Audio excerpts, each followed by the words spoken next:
ഭൂമിയിലെ മനുഷ്യർക്കും സകല ചരാചരങ്ങൾക്കും ശാന്തിയും സമാധാനവും പ്രദാനം ചെയ്യാൻ ദൈവം തൻ്റെ സ്വന്തം പുത്രനെ നമുക്കായി നൽകിയ പുണ്യദിനമാണ് ക്രിസ്മസ് അഥവാ ഉണ്ണീശോയുടെ ജന്മദിനം.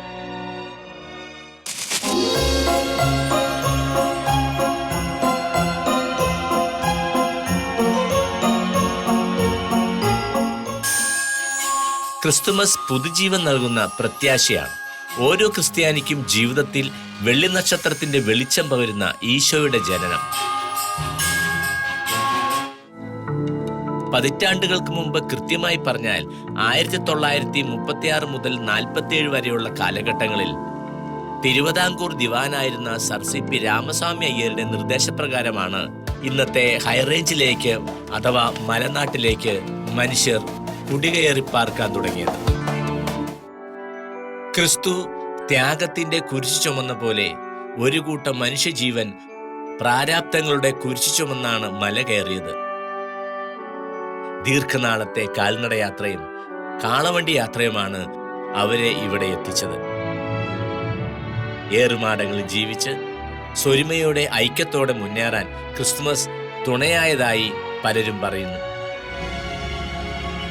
എല്ലാ ക്രിസ്മസ് നാളിലും തലച്ചുമടായി പെട്രോൾ മാക്സ് ഏന്തി കടലാസ് നക്ഷത്രങ്ങൾ കമ്പിൽ തൂക്കിപ്പിടിച്ച് ഐക്യത്തോടെ അവർ അന്ന് ക്രിസ്മസ് കരോൾ ഗാനങ്ങൾ കൊണ്ടാടുകയും ക്രിസ്മസ് കരോൾ വീടുകൾ തോറും എത്തി ഉണ്ണീശോയുടെ വരവറിയിച്ച ഈ മലമടക്കുകളിൽ ആനന്ദത്തിന്റെ സംഗീതം മാറ്റിൽ കൊണ്ടു എന്ന് തന്നെ പറയാം.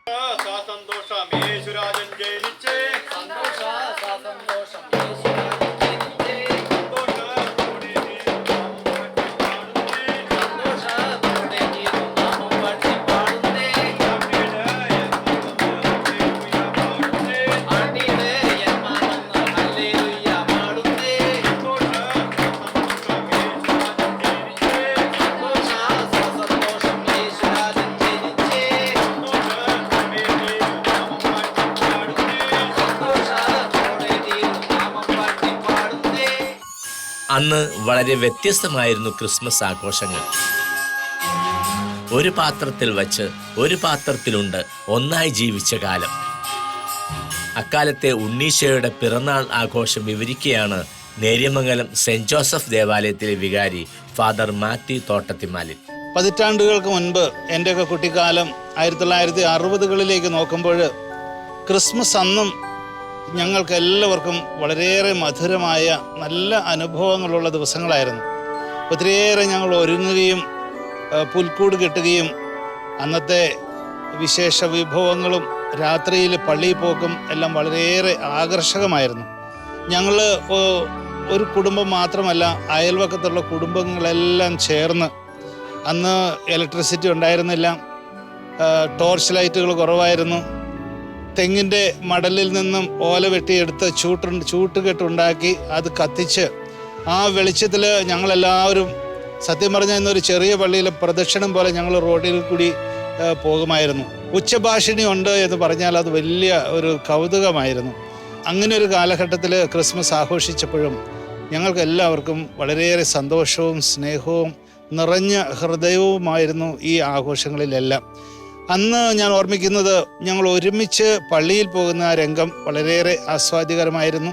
അതുപോലെ കരോളിന് വീട്ടിലേക്ക് വരുമ്പോൾ രാത്രിയിൽ പെട്രോമാക്സിൻ്റെ ആ വെളിച്ചം, ഇലക്ട്രിസിറ്റി ഇല്ലാതിരുന്ന കാലഘട്ടത്തിൽ ആ വലിയ വെളിച്ചം കാണുന്നത് ഞങ്ങൾക്ക് വലിയ സന്തോഷമായിരുന്നു. അവർ വരുമ്പോൾ ഞങ്ങൾ ഉറക്കമാണെങ്കിലും എല്ലാവരും എഴുന്നേറ്റ് ഉണ്ണീശോയെ സ്വീകരിച്ച് ഉണ്ണീശോയെ മുത്തി ഉണ്ണീശോയ്ക്ക് നേർച്ച കാഴ്ചകളെല്ലാം അർപ്പിച്ച് വരുന്ന ആളുകൾക്ക് എന്തെങ്കിലുമൊക്കെ വിശേഷ പദാർത്ഥങ്ങളൊക്കെ കൊടുത്ത്, മിക്കവാറും ഇന്നത്തേതുപോലെ കേക്കുകളൊന്നും ഉണ്ടായിരുന്നില്ല, നല്ല ശർക്കരയിട്ടുണ്ടാക്കിയ വട്ടയപ്പമാണ് അന്ന് വിശേഷമായിട്ടുണ്ടായിരുന്നത്. അങ്ങനെ വരുന്നവർക്ക് നല്ല ഒരു ആഹാരമൊക്കെ കൊടുത്തു വിടാനും ഞങ്ങളെല്ലാവരും ശ്രദ്ധിച്ചിരുന്നു. പിന്നീട് ഞാൻ ഓർമ്മിക്കുന്നത്, ദേവാലയത്തിലെ ആ വലിയ ആരാധനാക്രമം വളരെയേറെ സജീവമായിരുന്നു. പള്ളിയിലെ പുൽക്കൂടും ഉണ്ണീശോയും ഒക്കെ ഒത്തിരിയേറെ കൗതുകകരമായിരുന്നു. ഇനി നമ്മൾ ഇന്നത്തേതിൽ വെച്ച് നോക്കിയാൽ ഈ ആഘോഷങ്ങൾക്ക് വ്യത്യാസം വന്നു എന്നുള്ളതല്ലാതെ കുറവ് സംഭവിച്ചു എന്നെനിക്ക് തോന്നുന്നില്ല. കാരണം സ്വദേശത്തായാലും വിദേശത്തായാലും ക്രിസ്മസ് ആഘോഷം വളരെയേറെ സജീവമാണ്. നമ്മുടെ യുവജനങ്ങളൊക്കെ വിദേശത്ത് നമ്മൾ ആഘോഷിക്കുന്നതിനേക്കാളും നന്നായിട്ട് ക്രിസ്മസ് ആഘോഷിക്കുന്നുണ്ട്. അവിടെ ഒരു വ്യത്യസ്ത രീതിയിലാണെന്ന് മാത്രം.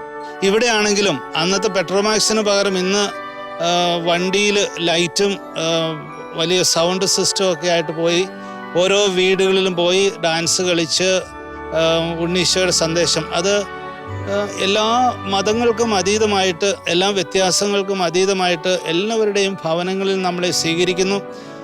എല്ലാവരുടെയും ഭവനങ്ങളിൽ പോകുന്നു, അവരെന്തെങ്കിലും കാഴ്ചകൾ സമർപ്പിക്കുന്നു. അങ്ങനെ ഇത് ഒരു വിഭാഗക്കാരുടെ മാത്രമല്ല, അവിടെയുള്ള സകല മനുഷ്യരുടെയും ഒരു വലിയ സന്തോഷത്തിന് നിദാനമാണ് നമ്മുടെ ഈ ക്രിസ്മസ്. അത് എല്ലായിടത്തും അങ്ങനെ തന്നെയാണ്. ഇന്ന് നമുക്കൊരു ഭാവി ഉണ്ടായിരിക്കുന്നത്, സത്യം പറഞ്ഞാൽ ഈശോ മിശിഹ വന്നില്ലായിരുന്നു എന്ന് വരികിൽ നമ്മുടെയൊക്കെ ജീവിതം മൃഗതുല്യമായി മാറിപ്പോകുമായിരുന്നുവെന്ന് പലരും സാക്ഷ്യപ്പെടുത്തുന്നത് ഞാൻ കേട്ടിട്ടുണ്ട്. ഈശോ മിശിഹ സ്നേഹത്തിൽ നമ്മളെ ഒരുമിപ്പിച്ചില്ലായിരുന്നു എന്ന് വരികിൽ നമ്മൾക്കൊന്നും ഇത്രയേറെ പുരോഗതി ഉണ്ടാകുമായിരുന്നില്ല. എല്ലാ സഹോദരങ്ങളെയും സ്വീകരിക്കുവാനോ എല്ലാവരെയും പരിഗണിക്കുവാനോ നമുക്ക് സാധിക്കുമായിരുന്നില്ല. ഈശോ മിശിഹായുടെ ആ പ്രകാശം നമ്മുടെ എല്ലാവരുടെയും ഹൃദയങ്ങളിൽ ഉണ്ടായിരിക്കട്ടെ, ജീവിതത്തിൽ ഉണ്ടായിരിക്കട്ടെ. ആ പ്രകാശത്തിൽ ഇനിയും നല്ല രീതിയിൽ മുന്നോട്ട് പോയി ജീവിക്കുവാനുള്ള അനുഗ്രഹം ഉണ്ടാകട്ടെ. അങ്ങനെ ഈശോ നമുക്ക് നൽകിയ ഈ ലോകത്തിന് തന്ന പ്രകാശം, വലിയ അന്ധകാരത്തിൽ ഒരു പ്രകാശം ഉദയം ചെയ്തു. ആ പ്രകാശം നമ്മുടെ ഹൃദയത്തെയും നമ്മുടെ നാടിനെയും നമ്മുടെ എല്ലാ സ്ഥലങ്ങളെയും പ്രകാശിപ്പിക്കട്ടെ, ജീവനുള്ളതാക്കട്ടെ, സജീവമാക്കട്ടെ എന്ന് പ്രാർത്ഥിക്കുന്നു.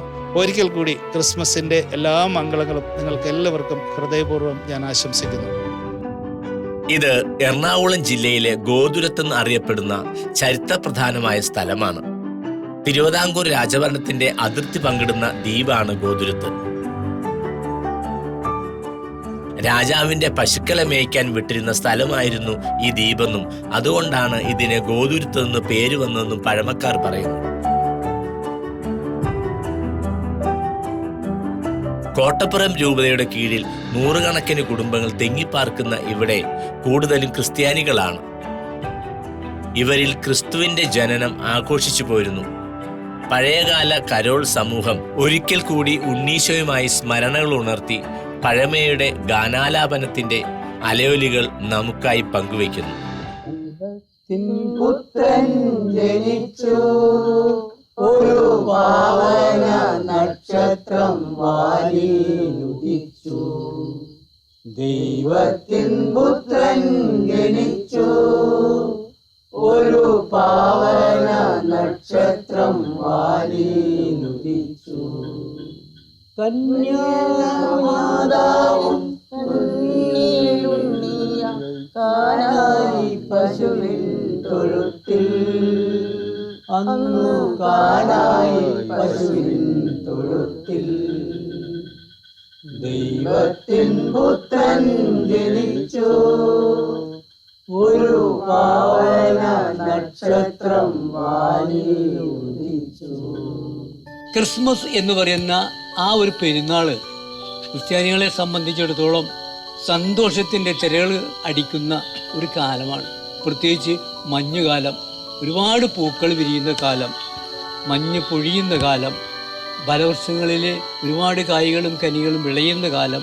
അങ്ങനെയുള്ളൊരു കാലത്ത് ഈ ഒരു ക്രിസ്മസ് കാലം വരിക എന്ന് പറയുന്നത് കുട്ടികൾക്കും മുതിർന്നവർക്കും എല്ലാവർക്കും ക്രിസ്ത്യാനികൾക്ക് ആകെ മൊത്തത്തിൽ സന്തോഷത്തിൻ്റെ ഒരു പെരുമ്പറടിക്കുന്നൊരു കാലമാണ്. അതുമാത്രമല്ല, കുട്ടികൾക്ക് ഇതിനകത്ത് പ്രത്യേകിച്ചൊരു സന്തോഷത്തിനുള്ളത് അവരുടെ വീടുകളിലൊക്കെ നിറക്കൂട്ടുകളുള്ള നക്ഷത്രങ്ങൾ തൂക്കിയിടുക എന്ന കാഴ്ച കാണുന്നത് തന്നെ അവർക്ക് അത്ഭുതകരമാണ്, ആനന്ദകരമാണ്. അത് ഉണ്ടാക്കുക എന്ന് പറയുന്നതും അതിലേറെ ആനന്ദകരമാണ്. ഓരോരുത്തരുടെയും കുട്ടിക്കാലം ചിന്തിച്ചു പോകുമ്പോൾ ഒരുപാട് ഓർമ്മകൾ തിങ്ങിയൊക്കെ വരുന്നുണ്ട്. എൻ്റെയൊക്കെ കുട്ടിക്കാലത്ത് നക്ഷത്രങ്ങൾ ഉണ്ടാക്കുക എന്ന് പറഞ്ഞാൽ അതൊരു കലയാണ്, അതൊരു പുണ്യപ്രവൃത്തിയാണ്. നമ്മുടെയൊക്കെ വീടുകളിൽ തെങ്ങേറ്റം വരും. തെങ്ങേറ്റം വരുമ്പോൾ ഈ ഓല വെട്ടിയിടും, അത് പൊളിച്ചിടും. അപ്പോൾ അതിൽ അളി എന്ന് പറഞ്ഞൊരു സാധനം ഉണ്ടാവും, അളി. ആ അളികൾ ഒരു 2 ആഴ്ചക്ക് മുമ്പ് തന്നെ ചീകി കൃത്യമായിട്ട് അളന്ന് മുറിച്ച് അവിടേക്ക് വെച്ചിട്ടുണ്ടാവും. എന്നിട്ട് ക്രിസ്മസിൻ്റെ തലേന്ന് ഇതിന് പണി ആരംഭിക്കും. പശയൊക്കെ കുറുക്കും, ഈ നക്ഷത്രങ്ങളുടെയൊക്കെ അളികളൊക്കെ കെട്ടിവെച്ച് 5 മൂല 6 മൂല 7 മൂല ഇങ്ങനെയുള്ള ചില നക്ഷത്രങ്ങളൊക്കെ ഉണ്ടാക്കി അന്ന് കിട്ടുന്നത് കളർ കൊണ്ടുള്ള പേപ്പറാണ്, ചൈന പേപ്പർ എന്ന് പറയും. ഈ ചൈന പേപ്പർ കട്ട് ചെയ്തെടുക്കും, ഒരു ത്രികോണാകൃതിയിൽ കട്ട് ചെയ്തിട്ട് നമ്മുടെ നക്ഷത്രത്തിൻ്റെ ആ ഓരോ കോണങ്ങളിലും ഈ പറയുന്ന പശ തേച്ച് പിടിപ്പിച്ച് ആ നക്ഷത്രത്തെ പരുവമാക്കി നല്ലൊരു നക്ഷത്രമാക്കി എടുക്കും. അത് ഒരു ദിവസം മുഴുവൻ പണിയാണ്. ഒരാളായിരിക്കുമല്ലോ അതിനകത്ത് പങ്കെടുക്കുക. വീട്ടിൽ കുട്ടികളുണ്ടെങ്കിൽ 1, 2, 3, 4 കുട്ടികൾ അതിനകത്ത് പങ്കെടുക്കും. അച്ഛനും അമ്മയും അതിന് സഹായിക്കും, നിർദ്ദേശങ്ങൾ കൊടുക്കും. ചുരുക്കി പറഞ്ഞാൽ വൈകുന്നേരം ആകുമ്പോൾ ഈ നക്ഷത്രം റെഡിയാവും.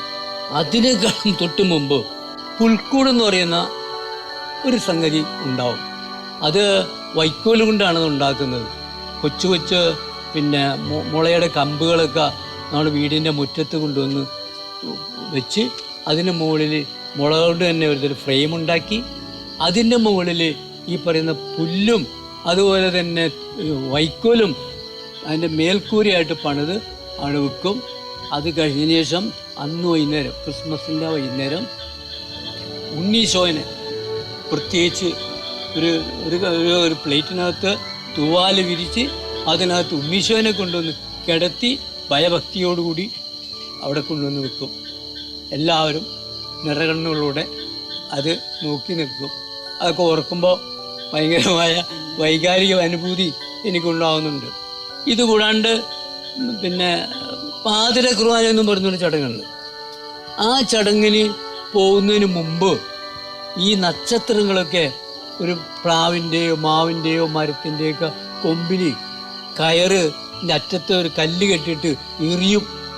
എന്നിട്ട് ആ കല്ല് ചെന്ന് കൊമ്പിൻ്റെ ഏതെങ്കിലും ഒരു ഭാഗത്തുനിന്ന് വീഴും. അതിങ്ങനെ തോണ്ടി തോണ്ടി എടുത്തിട്ട് 2 അറ്റവും മുട്ടും. അതിനുശേഷം ഈ നക്ഷത്രം അതിൻ്റെ 2 മൂലയിലും കെട്ടി വെക്കും. എന്നിട്ട് ചിരട്ടെടുത്തിട്ട് ആ ചിരട്ടക്കകത്ത് പിന്നെ മണ്ണെണ്ണ വിളക്ക്, അന്ന് മണ്ണെണ്ണ വിളക്കാണ് കൂടുതൽ, പാട്ടവിളക്ക്. ഈ പാട്ടവിളക്ക് ചിരട്ടക്കകത്ത് വെച്ച് അതിൻ്റെ ഏറ്റവും അടിയിലുള്ള മൂലയെ കൊണ്ടുവന്ന് വെച്ചിട്ട് പതുക്കെ പതുക്കെ പതുക്കെ വലിച്ച്, അല്ലെങ്കിൽ ഇത് ആടിക്കഴിയുമ്പോൾ അത് ചരിയുമ്പോൾ കത്തും, തീപിടുത്തമുണ്ടാവും. അപ്പോൾ അതുകൊണ്ട് വളരെ പതുക്കെ പതുക്കെ വലിച്ച് മുകളിൽ കൊണ്ട് കയറ്റും. എന്നിട്ട് എവിടെയെങ്കിലും കൊണ്ടുവന്ന് കിട്ടും. അപ്പോൾ മാറി നിന്ന് നമ്മുടെ നോക്കും, അടുത്ത വീട്ടിൽ നക്ഷത്രം കയറിയിട്ടുണ്ടോ, നമ്മുടെ വീട്ടിലെ നക്ഷത്രം എങ്ങനെയുണ്ട്, ചെറുതാണോ വലുതാണോ, ഒരു പ്രത്യേക അഭിമാന ബോധത്തോടുകൂടി അത് നോക്കും, കാണും, ആസ്വദിക്കും. ഒരു പ്രത്യേക അഭിമാന ബോധം ആ സമയത്ത് കുട്ടികൾക്ക് ഉണ്ടാവും. അങ്ങനെ അത് കഴിഞ്ഞിട്ടാണ് നമ്മൾ ഭക്ഷണമൊക്കെ കഴിഞ്ഞ് അപ്പോഴേക്കും മണി 11:30 ആകുമ്പോഴേക്കും പള്ളികളിലേക്ക് മണി മുഴങ്ങും. അവിടെ പാതിരാ കുർബാനയും.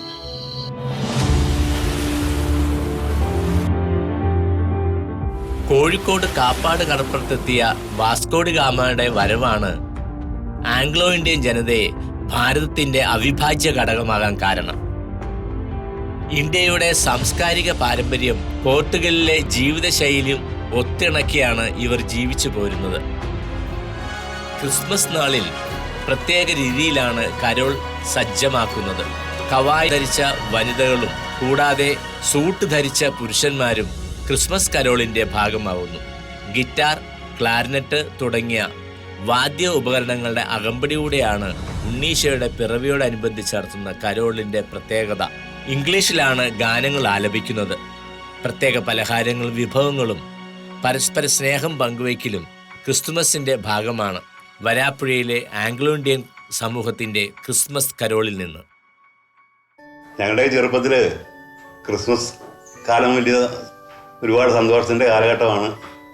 കാരണം പരീക്ഷയെ കഴിഞ്ഞ് എന്തെങ്കിലും കളിക്കാണ്ട് മിക്കവാറും പന്ത് കളിയാണ്. പന്ത് കളിക്കാനെന്ന് പറഞ്ഞിട്ട് പന്ത് മേടിക്കണം, പന്ത് മേടിക്കാൻ പൈസ വേണം. അതിനാണ് മിക്കവാറും കരോളെന്നും പറഞ്ഞിട്ട് ഇറങ്ങുന്നത്. അടുത്തുള്ള കൂട്ടുകാരികളെ കൂട്ടിക്കൊണ്ട് ക്രിസ്മസിൻ്റെ തലേ ദിവസം ഞങ്ങൾ കരോളിന് വേണ്ടി ഇറങ്ങും. എന്തെങ്കിലും ഒരു പാട്ടിന് 2 വരി പാടും. ഹാപ്പി ക്രിസ്മസ്, ഹാപ്പി ക്രിസ്മസ് എന്ന് പറഞ്ഞ് ഞങ്ങൾ അർത്ഥ വിളിച്ച് ആ വീട്ടിൽ നിന്ന് അവിടെ സംഭാവനയും വാങ്ങി ഞങ്ങൾ അടുത്ത വീട്ടിലേക്ക് പോകും. അങ്ങനെ ഒരു 10-25 വീട്ടിലേക്ക് കയറും. അപ്പോൾ ഒരു ബോർഡ് മേടിക്കാനുള്ള പൈസ മിക്കവാറാവും. അതുകൊണ്ട് ഞങ്ങൾ നിർത്തും. പിന്നെ അത് കഴിയുമ്പോഴത്തേക്കും ന്യൂ ഇയറിന് ഒരു ദിവസം ഇതുപോലെ തന്നെ പപ്പാഞ്ഞായിട്ട് ഇറങ്ങും. അതാണ് കരോൾ കാലം എന്ന് പറയുന്നത്. പിന്നെ ക്രിസ്മസിന് നക്ഷത്രം കെട്ടിട്ട് കൊച്ചു വീടുണ്ടാക്കൽ, പന്ത് കളി. ക്രിസ്മസ് കാലം ഒരു ആഘോഷമാണ്. അന്നത്തെ ഒരു ആഘോഷവും സന്തോഷവും ഒക്കെ ഒരു കാലത്തും കിട്ടാത്തതാണ്. ഇന്നത്തെ പിള്ളേർക്ക് അത്രയ്ക്കൊന്നും അത് ആഘോഷിക്കാൻ കഴിയുന്നില്ലെന്നാണ് എനിക്ക് തോന്നിയിട്ടുള്ളത് പലപ്പോഴും. കുറച്ചു കാലം മുമ്പ് വരെ കരോൾ ഇവിടെ നാട്ടിലൊക്കെ സജീവമായിട്ടുണ്ടായിരുന്നു. പക്ഷേ ഇപ്പോൾ അത് കഴിഞ്ഞ 1-2 വർഷമായിട്ട് തീരെ നിലച്ചൊരു മട്ടാണ്. മുതിർന്നവരൊക്കെ കരോളായിട്ടൊക്കെ ഇറങ്ങുന്നുണ്ട്. പക്ഷേ കൊച്ചുകുട്ടികൾ വളരെ അപൂർവമായിട്ട് ഇറങ്ങുന്നുള്ളൂ. പണ്ട് മുതിർന്നവർ കുറവായിരുന്നു, കൊച്ചുകുട്ടികളായിരുന്നു കൂടുതൽ. ഒരു വീട്ടിൽ 5-6 കരോളാരെങ്കിലും വരാണ്ടിരിക്കില്ല. കരോളുകാർ വരുന്നതും വീട്ടുകാർക്ക്. കരോളുകാർ വന്നിട്ടുണ്ടെങ്കിൽ ക്രിസ്മസ് ഇന്ന് ഒരു ഇതുമില്ല. കരോളുകാരാണ് Christmas ആഘോഷമാക്കുന്നത്.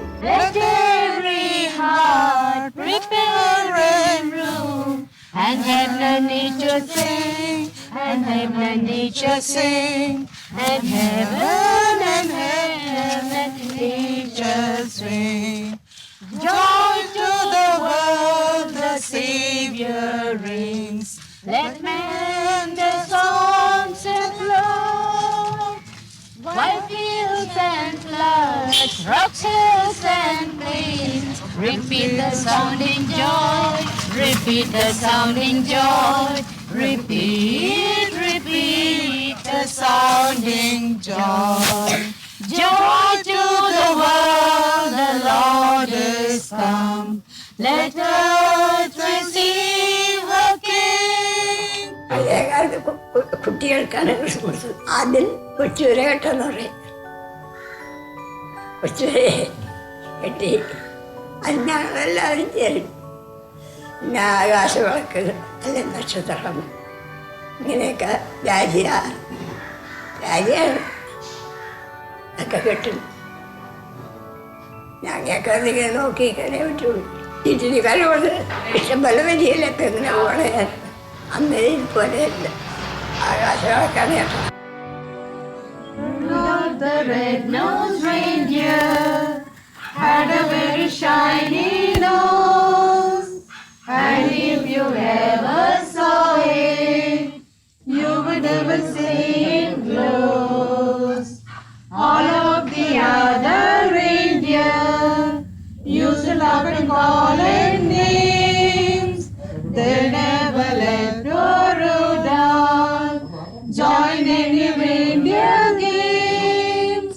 Then one foggy Christmas Eve. എല്ലാവർക്കും ക്രിസ്തുമസിൻ്റെ എല്ലാ മംഗളാശംസകളും നേരുന്നു. പ്രിയമുള്ളവരെ, ക്രിസ്തുനാഥൻ്റെ ജന്മദിനം നമ്മൾ കൊണ്ടാടുമ്പോൾ നമ്മുടെ എല്ലാവരുടെയും ഹൃദയങ്ങൾ നിറയെ സന്തോഷമാണ്. ആഘോഷത്തിൻ്റെ ഈ വേളയിൽ എൻ്റെ ഓർമ്മകൾ മുൻ കാലഘട്ടത്തിലേക്ക് കടന്നു പോവുകയാണ്.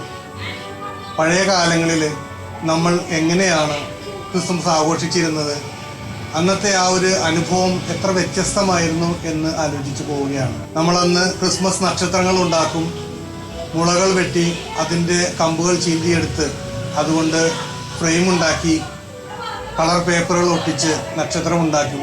പിന്നെ നമ്മൾ പൊക്കമുള്ള മരത്തിൻ്റെ മുകളിലേക്ക് വലിയ കയറുപയോഗിച്ച് അത് വലിച്ച് കയറ്റും. അതുപോലെ ചെറിയ പാട്ടവിളക്ക് എണ്ണ നിറച്ച് അത് കത്തിച്ച് ആ നക്ഷത്രത്തിൻ്റെ ഉള്ളിൽ വയ്ക്കും. അങ്ങനെയെല്ലാമുള്ള ആ ഒരു അനുഭവമാണ് നമുക്കുള്ളത്. കേക്ക് പുഡിങ്, ഫ്രൂട്ട് സാലഡ്സ്, അങ്ങനെ പറയുകയാണെങ്കിൽ ഒത്തിരി വിഭവങ്ങൾ, ഇത് വായിൽ വെള്ളം ഊറുന്ന ഒത്തിരി വിഭവങ്ങൾ അമ്മമാർ വീട്ടിലുണ്ടാക്കും. എല്ലാം ആംഗ്ലോ ഇന്ത്യൻ വിഭവങ്ങളാണ്. ഇനി അതിൽ പ്രത്യേകത എന്താണെന്ന് വെച്ചിട്ടുണ്ടെങ്കിൽ അത് നമ്മൾ തന്നെ കഴിക്കുകയല്ല, അത് അയൽവക്കങ്ങളിലേക്കെല്ലാം ഷെയർ ചെയ്യുന്നു. അത് ഏറ്റവും വലിയ ഒരു മനോഹരമായിട്ടുള്ളൊരു എക്സ്പീരിയൻസ് ആണ്. അതുപോലെ അയൽവക്കങ്ങളിൽ നിന്ന് അവരുടെ വീട്ടിലുണ്ടാക്കിയ വിഭവങ്ങൾ നമുക്കും നൽകും. അപ്പോൾ ആ ഒരു ഷെയറിങ്ങിൻ്റെ ഒരു എക്സ്പീരിയൻസ് അവിടെ വളരെ മനോഹരമാണ്. പിന്നെ അതുപോലെ തന്നെ വീട്ടിലുള്ള അംഗങ്ങൾ, അവരിപ്പോൾ അടുത്ത് താമസിക്കുന്നവരായാലും ദൂരെ താമസിക്കുന്നവരായാലും അവരെല്ലാവരും ഈ ക്രിസ്മസ് ഇവോടുകൂടി ആ തറവാട്ടിലേക്ക് എത്തും. തറവാട്ടിൽ വന്ന് ഒരുമിച്ചുള്ള ആഘോഷം, ക്രിസ്മസ് കേക്ക് മുറിക്കുന്നു, എല്ലാവരും ഒരുമിച്ച് ആഹാരം കഴിക്കുന്നു. അങ്ങനെയുള്ള ആ ഒരു വലിയ ഒരു കൂട്ടായ്മയുടെ ആഘോഷം അവിടെ കാണാനായിട്ട് സാധിക്കുമായിരുന്നു. Santa came to say, Rudolph, did your nose so bright? to guide my sleep tonight. Then all the angels bow in, and they shouted out with glee. Rudolph the red-nosed reindeer, you were born in history. You were born in history. എല്ലാവർക്കും ക്രിസ്മസിൻ്റെ മംഗളാശംസകൾ. നമ്മൾ Anglo ഇന്ത്യൻസിൻ്റെ Christmas ആഘോഷം എന്നത് ലോകത്തിന് തന്നെ ഒരു മാതൃകയാണ്. തീർച്ചയായിട്ടും നമ്മുടെ ട്രഡീഷണൽ ആയിട്ടുള്ള പലഹാരങ്ങളും കറികളും മറ്റ് പലവർക്കും വളരെ ഇഷ്ടപ്പെടുന്ന പലഹാരങ്ങളാണ്. നമ്മുടെ പലഹാരം എന്ന് പറയുമ്പോൾ പെൻറ്റിപ്പിരീത്ത്, അത് മറ്റുള്ളവർ കേട്ടുകേൾവി പോലും ഇല്ലാത്ത ഒരു പലഹാരമാണ്. വളരെ ഡിമാൻഡും സ്വാദിഷ്ടമായ ഒരു പലഹാരമാണ്. നമ്മൾ ക്രിസ്മസ് ആകുമ്പോൾ വീടുകളിൽ ഞങ്ങൾ സ്ത്രീകൾ കുടുംബത്തിൻ്റെ നാഥ എന്ന നിലയിൽ ക്രിസ്മസിനെ വരവേൽക്കുവാനായിട്ട് നേരത്തെ തന്നെ അച്ചപ്പം, പെൻറ്റിപ്പിരീത്ത് പോലെ ചീട, അങ്ങനെയുള്ള ഒരുപാട് പലഹാരങ്ങൾ നേരത്തെ തന്നെ നമ്മൾ ഒരുക്കുന്നു. കൂടാതെ ഇറച്ചി വിഭവങ്ങളായ ചാപ്സ്, നമ്മുടെ ആംഗ്ലോ ഇന്ത്യൻസിൻ്റെ ഒരു പ്രത്യേക കറിയാണ് ചാപ്സ്. അപ്പോൾ അതെല്ലാം നേരത്തെ തന്നെ ഒരുക്കി നമ്മൾ കുടുംബത്തിലെ വരുന്നവരെ സ്വീകരിക്കാനായിട്ടും കുടുംബത്തിൻ്റെ കൂടെയുള്ളവരെ കൂട്ടിച്ചേർത്തുകൊണ്ട് കറികളെല്ലാം ഉണ്ടാക്കുമ്പോൾ നമ്മുടെ ഭവനങ്ങളിലുള്ള നമ്മുടെ മക്കളാണെങ്കിലും എല്ലാവരും ഒത്തൊരുമിച്ച് സ്നേഹത്തോടെ നമ്മുടെ അടുക്കളയിൽ നിന്നുകൊണ്ട് പാചകം ചെയ്യാനായിട്ട് നമ്മൾ സമയം കണ്ടെത്തുന്നു. ക്രിസ്മസ് എന്ന് കേൾക്കുമ്പോൾ തന്നെ ലോകമെമ്പാടും ആഘോഷിക്കുന്ന ഉണ്ണിയേശുവിൻ്റെ ഈ തിരുപ്പിറവി ദിനം മനസ്സിന് സന്തോഷവും ആഹ്ലാദവും പകരുന്ന ഒരു സമയമാണ്. നമ്മുടെ നാട്ടിലെല്ലാം എല്ലാ വീടുകളിലും നക്ഷത്രങ്ങളും അലങ്കാരങ്ങളും ക്രിസ്മസ് ട്രീകളും എല്ലാം കൊണ്ട് വളരെ മനോഹരമാക്കി നമ്മൾ നമ്മുടെ നാടിനെ തന്നെ ഒരുക്കുന്ന ഒരു സമയമാണ് ക്രിസ്മസ്.